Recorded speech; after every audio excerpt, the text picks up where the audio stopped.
wabarakatuh. Ini nyambung dengan pagi tadi, masalah. Yang mana? Yang isu sosial di sekolah kami. Oke, siap. Ya, ini ikut isu sosial di sekolah saya. Ini menerapkan fungsi keluarga dan analisis data sosial.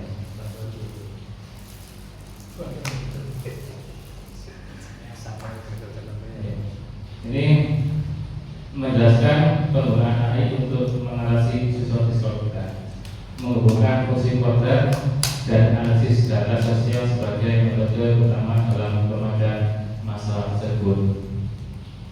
Ini saya membuat ini latar belakang isu sosial di sekolah kami. Yang pertama, karena keterlambatan siswa kami itu sangat besar akhir-akhir ini. Kemudian kajian di kelas juga berpengaruh, sehingga partisipasi untuk kegiatan sekolah itu menurun, sehingga mengakibatkan nanti akan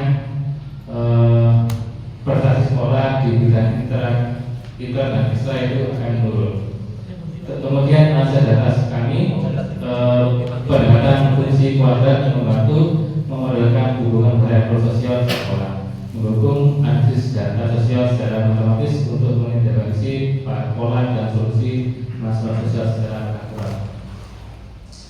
Yang ketiga, peran fungsi keluarga untuk menggambarkan pola data. Jadi nanti siswa itu ilmiah menggambarkan fungsi keluarga bukan hanya contoh soal, tapi dengan real dan fakta, dengan melakukan pengambilan data sesuai dengan ChatGPT di Big tadi. Ini itu akan cerdas jika banyak data yang kumpul. Kemudian integrasi dalam interpretasi data. Yang terakhir, pengembangan karakter kreatif dan digital cerdas. Kemudian tujuan saya ini konsep RM dan visi keluarga. Jadi saya memperlukan fungsi keluarga ini dengan bantuan AI nanti. Di dimensi detailnya, yaitu anak yang menjadi lebih kreatif dan menjadi warga sekolah yang bermartabat. Ini tujuan proyek saya. Yang pertama, pengumpulan data sosial sekolah. Seperti yang bilang saya tadi, pelanggaran di sekolah kami sangat besar, yaitu di bidang keperawatan, hanya akan efek yang lain. Kemudian pembuatan model fungsi keluarga dari data. Jadi sekarang itu matematika itu hanya teori saja, tapi dibuat aplikasi ke dalam kehidupan nyatanya. Jadi langsung mengaplikasikan seperti ini dari aplikasi Demus Belajar dalam kehidupan sehari. Jadi kami langsung menyentuh anak ke kehidupan sehari-hari. Yang ketiga, mengembangkan nilai sederhana. Ya, ini memang sederhana tapi sangat mengenal untuk siswa. Yang keempat, visualisasi grafik dengan HTML. Nah, ini nanti kita padukan antara yang sebelumnya saya menerangkan secara teori, dan ini langsung aplikasinya. Yang kelima, penyampaian hasil proyek dalam presentasi digital. Yang keenam, integrasi matematis dan sosial. Tahapan BCPL, karena ini nanti ada beberapa proyek. Yang pertama, koordinasi masalah dan urusan masalah sosial seperti yang di atas. Memang banyak isu sosial di sekolah kami. Datanya yaitu terlambat, kemudian sampah sekarang sudah dapat ditangani karena ada ahli data dan administratifnya. Kemudian termasuk ini Bapak Ibu, anak-anak ini masalah nggak saya angkat, masalah anak sering seperti Kak Salah bilang tadi, kita lebih dekat dari siswa main game, ya, main game, juga main game, betul Kak Salah tadi, itu nggak saya angkat, tapi yang paling utama di sini adalah isu keterlambatan. Yang kedua, perencanaan proyek dan proposal unit proyek. Yang ketiga, pelaksanaan proyek mengumpulkan data, analisis dan coding. Nah, nanti menggabungkan nanti kita coding. Ada suatu aplikasi nanti HTML bisa menggambarkan kurvanya berbentuk memakai fungsi kuadrat. Terus anak bisa melakukan simulasi program dan refleksinya. Terakhir, pengolahan data sehari-hari. Nah, ini hasilnya. Hasil yang saya nilai adalah prosesnya siswa itu, produknya dan presentasi dan profil peristiwa. Ini ada hasilnya juga saya rancang untuk menilai anak-anak. Hasilnya adalah pembelajaran hubungan mereka dan AI, kesempatan dalam memahami sosial, penggunaan secara etis di sekolah dan di proyek. Ini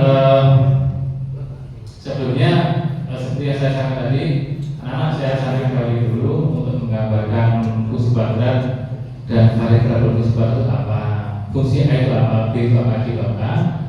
Dari situ nanti saya juga akan menerangkan bagaimana menjadi titik puncak dan sumbu simetrinya. Anak tuh hanya bayang aja kayak gini, tapi nggak tahu kalau persamaan itu saya ubah, bingung. Iya. Saya kasih negatif, bingung.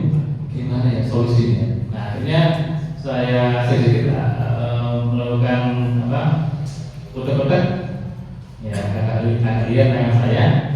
Nah, ini AI khususnya di sekolah saya itu khusus dan analisa data di sekolah. Ini yang dimasukkan data itu masukkan data waktu ya sebelum jam 7 ya. Kebetulan di sekolah itu jam 7 baru masuk. Nah, ini saya hitung mundur. Ya, ini saya hitung mundur. Misalkan hitung mundur sampai jam 7 ya, mungkin 6 menit sebelum jam 7, 4 menit sebelum jam 7 dan sampai jam 1 menit sebelum jam 7. Minimal 3 angka, boleh dari 10 angka boleh nanti dimasukkan. Kemudian ini yang datang mungkin ini jam kurang dari 7 itu masih belum dihitung lambat ya, tapi ini dihitung lambat. Mungkin ada 3, terus kemudian itu ada sekarang ada 6 lagi, terus semakin banyak 10. Terus grafik. Nah, ini memang saya masukkan mengapa kok haru, karena hanya ada 3 data. Kalau saya lebih dari 3 data, nanti saya tambahi. Misalnya saya ubah lagi.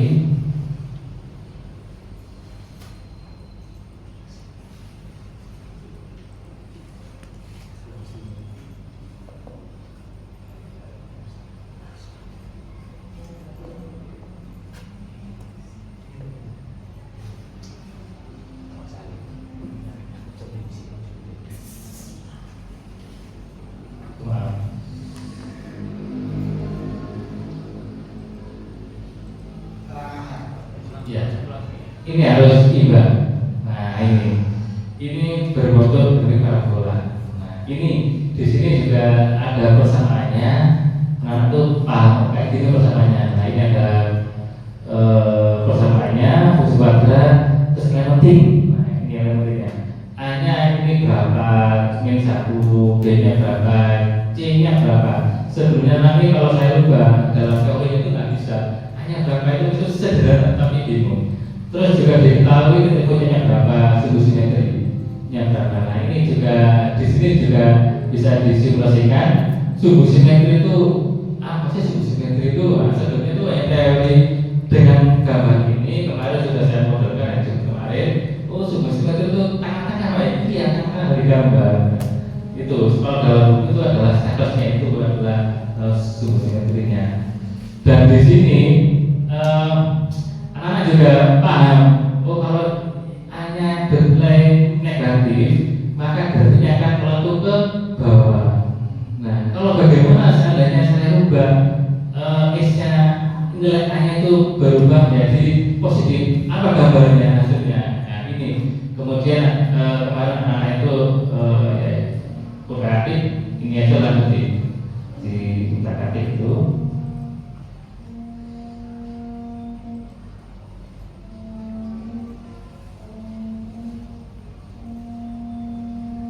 Mengapa kok ini yang terus ada yang tanya, Pak, itu mengapa kok yang dikasih min itu yang sebelah kanan?